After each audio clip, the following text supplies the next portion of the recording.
désert de Sin sur l'ordre du Seigneur. Ils vont par étapes à Réphidim. Là, ils installent leur camp, mais il n'y a pas d'eau à boire pour le peuple. Alors les Israélites cherchent querelle à Moïse. Ils disent « Donne-nous de l'eau à boire ». Moïse leur répond « Pourquoi est-ce que vous me cherchez querelle? Provoquez le Seigneur, pourquoi donc ?» Mais le peuple a soif, et il continue à parler contre Moïse. Il dit « Pourquoi est-ce que tu nous as fait quitter l'Égypte? Est-ce que tu veux nous faire mourir de soif, nous, nos enfants et nos troupeaux ?» Moïse se met à crier vers le Seigneur. « Qu'est-ce que je dois faire pour ce peuple? Encore un peu, et ils vont me tuer en me jetant des pierres. » Le Seigneur répond à Moïse. « Passe devant eux. Prends avec toi quelques anciens d'Israël. Tiens à la main le bâton avec lequel tu as frappé le Nil. Je vais me tenir devant toi, là, sur un rocher du mont Horeb. Tu frapperas le rocher, de l'eau en sortira, et le peuple pourra boire. » Moïse obéit au Seigneur sous les yeux des anciens. On a appelé cet endroit Massa, c'est-à-dire provocation, et Mériba, querelle.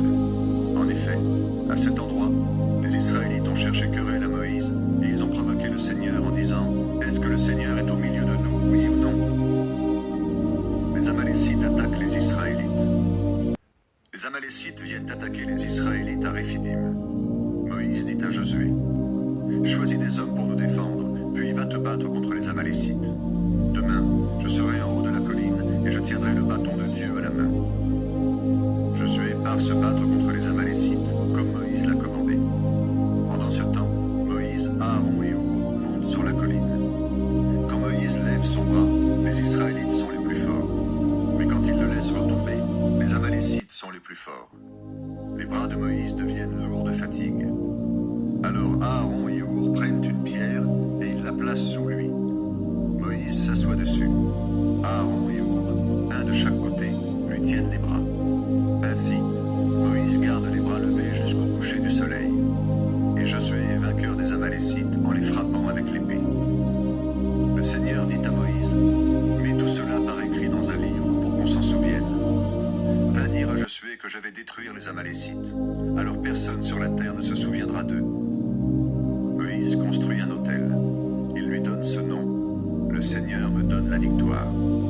Et il dit, puisque les Amalécites ont osé se dresser contre le siège du Seigneur, le Seigneur leur fera toujours la guerre.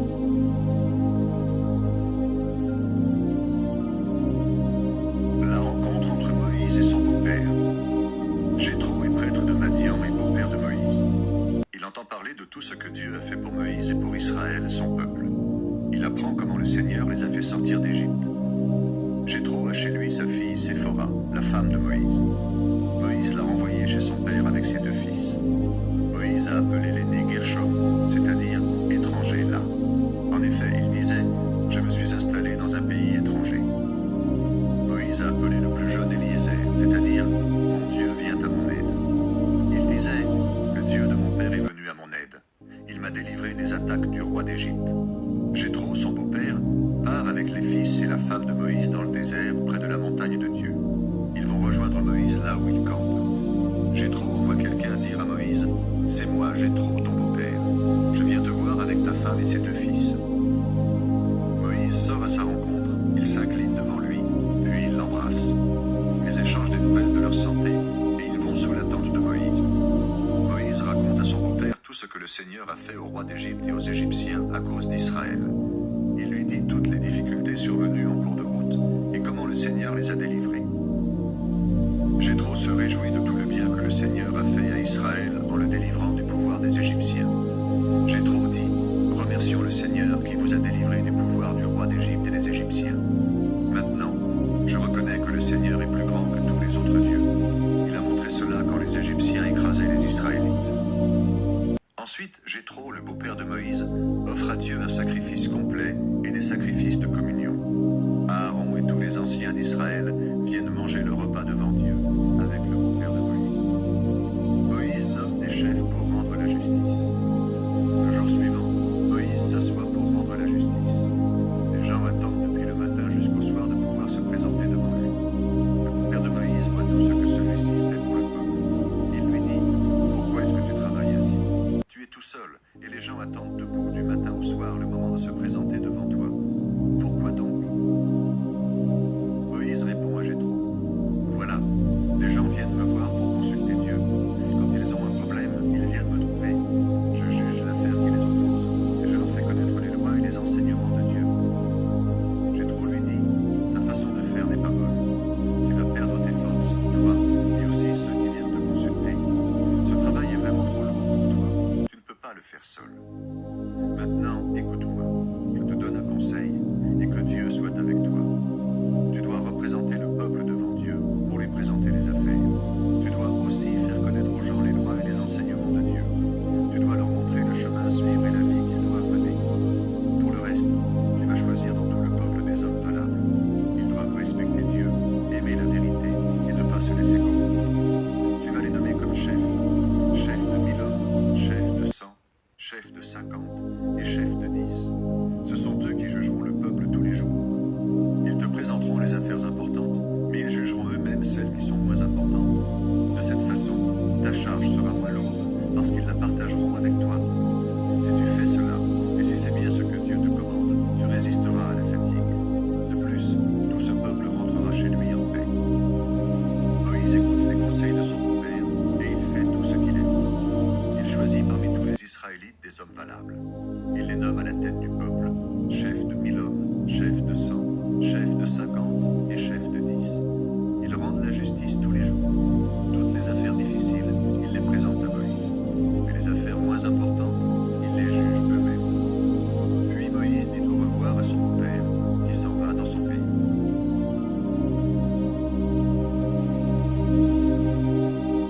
Dieu fait alliance avec le peuple d'Israël. Dieu propose une alliance au peuple d'Israël. Les Israélites quittent Réphidim. Le 3e mois après leur sortie d'Égypte, le 1er jour du mois, ils arrivent au désert du Sinaï.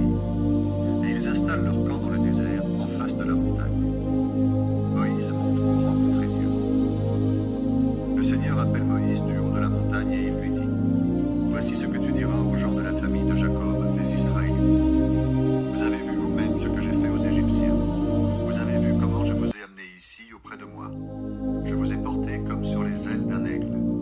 Et maintenant, si vous écoutez mes paroles et si vous respectez mon alliance avec vous, vous serez pour moi comme un trésor parmi tous les peuples. Oui, le monde entier est à moi, mais vous serez pour moi un royaume de prêtres, un peuple choisi pour me servir. Voilà ce que tu diras aux Israélites. Moïse revient au camp. Il réunit les anciens d'Israël, et il leur dit tout ce que le Seigneur lui a commandé.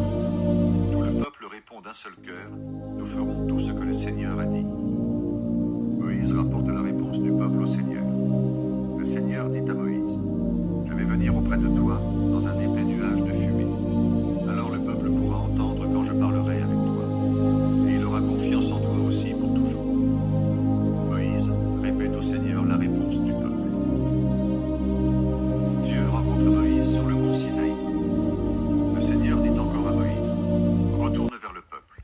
Dis-leur de se rendre pur aujourd'hui et demain, et de laver leurs vêtements. Il faut qu'ils soient prêts le 3e jour. Oui, ce jour-là, je descendrai sur le mont Sinaï devant tout le peuple. Fixe des limites autour de la montagne et dis-leur: Ne montez pas sur la montagne et ne vous en approchez pas. Si quelqu'un s'approche de la montagne, il faut le tuer. Que ce soit une personne ou un animal, on ne le laissera pas vivre. Personne ne touchera le coupable, mais on le tuera en lui jetant des pierres ou en lui lançant des flèches. Quelques-uns monteront sur la montagne seulement quand la corne de bélier sonnera. Moïse descend de la montagne vers le peuple. Il leur demande de se rendre purs et de laver leurs vêtements. Puis il leur dit: Soyez prêts pour après-demain. Ne vous unissez pas à vos femmes. Le 3e jour, tôt le matin, il y a sur la montagne des coups de tonnerre, des éclairs et un épais nuage de fumée. On entend le son très puissant d'une corne de bélier. Dans le camp, tout le peuple tremble de peur. Moïse fait sortir les Israélites du camp pour rencontrer Dieu. Ils s'arrêtent au bas de la montagne. Le Seigneur descend sur la montagne du Sinaï au milieu du feu. Alors la montagne est couverte de fumée. Partout la fumée monte comme celle d'un grand feu. Toute la montagne tremble très fort. Le son de la corde est de plus en plus fort. Quand Moïse parle, Dieu lui répond dans le tonnerre. Le Seigneur descend sur le mont Sinaï au sommet de la montagne. À cet endroit, il appelle Moïse, et Moïse monte là-haut. Le Seigneur dit à Moïse: Descends et donne cet avertissement au peuple. Ne vous précipitez pas pour me voir, sinon beaucoup d'entre vous mourront. Même les prêtres, qui peuvent pourtant s'approcher de moi, doivent se rendre purs. Sinon, j'agirai contre eux, moi le Seigneur. Moïse répond, le peuple ne peut pas monter sur le mont Sinaï. En effet, toi, tu nous as avertis en disant, fixe des limites autour de la montagne, ainsi tu la rendras sacrée. Le Seigneur lui dit, descends, puis tu remonteras avec Aaron. Les prêtres et le peuple ne doivent pas se précipiter pour monter vers moi, sinon j'agirai contre eux. Moïse redescend donc vers le peuple, et il leur parle.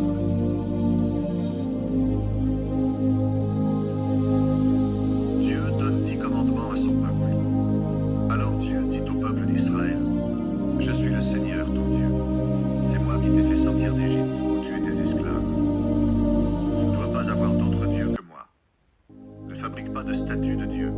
Ne représente pas ce qu'il y a là-haut dans le ciel, en bas sur la terre, ou dans l'eau sous la terre. Ne te mets pas à genoux devant ces dieux, ne les adore pas.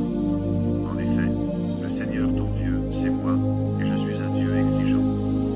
Je punis la faute de ceux qui me détestent. Je punis aussi leurs enfants, jusqu'à la 3e ou la 4e génération. Mais je montre ma bonté pendant des milliers de générations à ceux qui m'aiment et qui obéissent à mes commandements. Ne te sers pas de mon nom n'importe comment. Moi, le Seigneur, ton Dieu, je déclare coupable celui qui se sert de mon nom n'importe comment. N'oublie pas de me réserver le jour du sabbat. Pendant 6 jours, travaille pour faire tout ce que tu as à faire. Mais le 7e jour, c'est le sabbat qui m'est réservé, à moi, le Seigneur ton Dieu. Personne ne doit travailler ce jour-là, ni toi, ni ton fils, ni ta fille, ni ton serviteur, ni ta servante, ni tes animaux, ni l'étranger installé dans ton pays. En 6 jours, j'ai créé le ciel, la terre, la mer et tout ce qu'ils contiennent. Mais le 7e jour, je me suis reposé. C'est pourquoi moi, le Seigneur, j'ai béni le jour du sabbat. Ce jour est réservé pour moi. Respecte ton père et ta mère. Ainsi tu vivras longtemps dans le pays que moi, le Seigneur, je te donne. Ne tue personne. Ne commets pas d'adultère. Ne vole pas. Ne témoigne pas faussement contre ton prochain. Ne désire pas pour toi la maison de ton prochain. N'aie pas envie de prendre sa femme, ni son esclave, ni sa servante, ni son bœuf, ni son âne. Ne désire rien de ce qui est à lui. Moïse, porte-parole de Dieu. Tous les Israélites entendent les coups de tonnerre et le son de la corne de bélier. Tous voient les éclairs et la montagne pleine de fumée. Ils tremblent de peur et ils restent loin. Ils disent à Moïse, parle-nous, toi, et nous t'écouterons. Mais nous ne voulons pas que Dieu nous parle directement, sinon nous allons mourir. Moïse dit au peuple, n'ayez pas peur. Dieu est venu voir si vous alliez lui obéir. Il veut que vous le respectiez et que vous ne commettiez pas de péché. Le peuple reste donc loin, et Moïse s'approche du nuage sombre où Dieu est présent. L'autel des sacrifices, un autre lieu pour rencontrer Dieu. Le Seigneur dit à Moïse, voici ce que tu diras aux Israélites. Vous l'avez vu, je vous ai parlé du haut du ciel. Vous ne fabriquerez pas des statues de Dieu en argent ou en or pour les honorer à côté de moi. Vous fabriquerez pour moi un autel en terre. Là, vous m'offrirez vos moutons, vos chèvres et vos bœufs comme sacrifice complet et comme sacrifice de communion. Et moi je viendrai vous bénir partout où je montrerai ma présence. Mais si vous me fabriquez un autel en pierre, ne le faites pas en pierre taillée. En effet, si vous taillez les pierres avec un outil, vous ne pouvez plus les utiliser pour moi. Vous ne me fabriquerez pas un autel auquel on monte par des marches. Ainsi, personne ne verra que le prêtre est nu sous son bagne.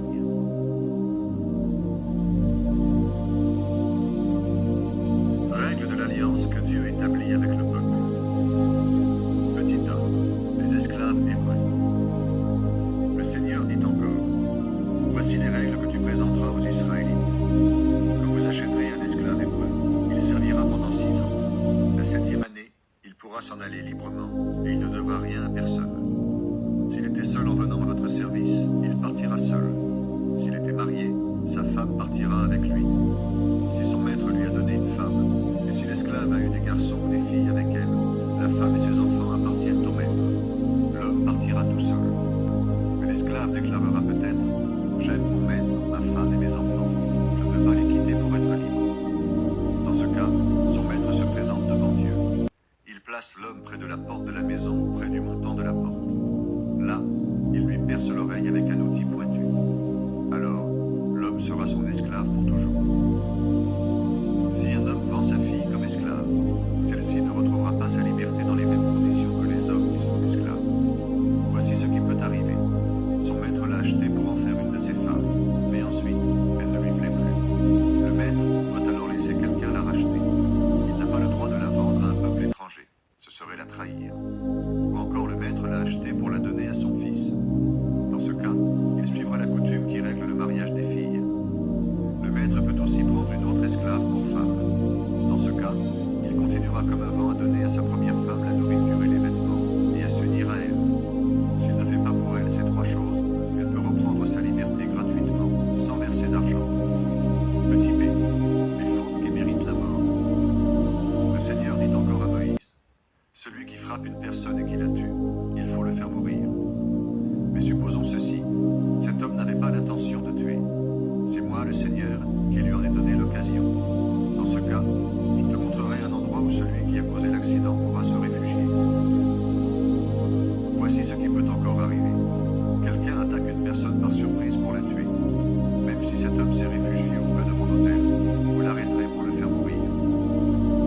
Si une personne frappe son père ou sa mère, il faut la faire mourir. Voici un autre cas.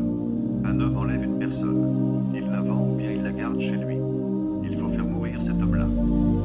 Celui qui maudit son père ou sa mère, il faut aussi le faire mourir. Petit c. Les blessures physiques. Supposons ceci. Pendant une dispute, un homme frappe quelqu'un avec son poing, puis il lui jette une pierre. L'autre homme ne meurt pas, mais il doit rester couché. S'il peut se lever et marcher dehors en s'appuyant sur un bâton, l'homme qui l'a frappé ne sera pas condamné. Il devra seulement payer pour cet arrêt de travail et le faire soigner jusqu'à sa guérison. Un homme frappe son esclave, homme ou femme, à coups de bâton, et la personne meurt. Cet homme-là doit être puni. Mais si la personne vit encore un jour ou deux et meurt ensuite, l'homme ne sera pas puni. En effet, la personne lui appartenait. Pendant une dispute, les hommes se battent. Ils meurent une femme enceinte, et alors la femme accouche trop tôt. S'il ne lui arrive rien de grave, le coupable doit payer la somme que le mari demande après discussion. Mais s'il arrive quelque chose de grave à la femme, le coupable sera puni. S'il a pris une vie, sa vie sera prise. S'il a crevé un œil, son œil sera crevé. S'il a cassé une dent, il aura une dent cassée. S'il a blessé quelqu'un à la main ou au pied, il recevra une blessure à la main ou au pied. Pour une brûlure, il recevra une brûlure. Pour une plaie, une plaie. Pour un coup, un coup. Un homme frappe son esclave, homme ou femme, et il lui crève un œil. Il lui rendra sa liberté en échange de son œil. S'il lui casse une dent, il rendra la liberté à son esclave, homme ou femme, en échange de sa dent. Un taureau blesse un homme ou une femme à coups de corne, et la personne meurt. On doit tuer l'animal en lui jetant des pierres, et on ne mangera pas sa viande. Par contre, on ne déclarera pas le propriétaire coupable. Mais le taureau avait peut-être l'habitude de donner des coups de corne. Le propriétaire le savait, et il n'a pas surveillé le taureau. Dans ce cas, si cet animal tue quelqu'un, on le tuera en lui jetant des pierres, et on fera mourir aussi son propriétaire. Si on exige du propriétaire une rançon pour sauver sa vie, il devra donner tout ce qu'on lui demandera. Si le taureau tue un garçon ou une fille à coups de corne, on suivra les mêmes règles. Si le taureau tue un esclave, homme ou femme, le propriétaire de l'animal devra donner 30 pièces d'argent à son maître. Et on tuera le taureau en lui jetant des pierres. Un homme laisse une citerne ouverte, ou encore il creuse une citerne sans la couvrir. Un bœuf ou un âne tombe dedans. Le propriétaire de la citerne doit payer en échange une somme d'argent au propriétaire de l'animal. Mais l'animal mort sera pour celui qui a payé. Le taureau d'un homme blesse le taureau de quelqu'un d'autre, et cet animal meurt. Les deux propriétaires vendront le taureau vivant, et ils se partageront l'argent. Ils partageront aussi l'animal mort. Mais tout le monde savait peut-être que ce taureau donnait des coups de corne. Pourtant, son propriétaire ne l'a pas surveillé. Dans ce cas, il devra remplacer l'animal mort par un taureau vivant. Mais l'animal mort sera pour